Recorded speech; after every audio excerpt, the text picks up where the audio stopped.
मुकद्दस Bible आपको challenge करती है कि किसी चीज का फैसला करें। इमसाल 28:12 में, जब सादिक फतहयाब होते हैं तो बड़ी धूमधाम होती है, लेकिन जब शरीर बर्पा होते हैं तो आदमी ढूंढे नहीं मिलते। कहने को और कुछ नहीं है, ये खुदा का कलाम है, खुदा की बाइबल, खुदा का कलाम। यहाँ पर दर्ज झल कहता है, वो जो आपकी आंखें खोलता है, ये आपको एक कामयाब इंसान बनने में मदद देती है। ये इस वक्त आपके पास आया है। आप शैतान को आपको बेवकूफ ना बनाने दे, मसीह में अपनी बुनियाद पर खड़े हों और फिर खुदा आपको हमेशा इज्जत देगा। जब सादिक फतहयाब होते हैं तो बड़ी धूमधाम होती है, लेकिन जब शरीर बर्पा होते हैं तो आदमी ढूंढे नहीं मिलते। इस बाबरकत शख्स को देखें। आपको क्या मसला था? मेरे कार हादसा हुआ था। डॉक्टर ने कहा मुझे अपने घुटने की सर्जरी की जरूरत है। कब से इसमें मुबतला थे? 5 साल हो गए हैं तकरीबन। आप कैसे चल रहे थे भाई? मैं इस टांग को इस तरह घसीटता था।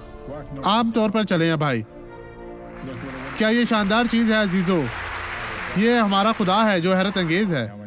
अब मैं आपके लिए दुआ करना चाहता हूँ। बाप, मैं इन तमाम लोगों को बरकत देता हूँ जो मेरे साथ दुआ कर रहे हैं। आप, क्योंकि इन्हें तेरी मदद की जरूरत है। मैं इनकी जिंदगी के अंदर तमाम बुराइयों को झलकता हूँ। मैं इसे मरामत करता हूँ, मैं इसे छोड़ने की मजम्मत करता हूँ और कहता हूँ, चला जा, गायब हो जा यीशु मसीह नासरी के नाम में। और आप कहें, आमीन, तेरा शुक्र हो।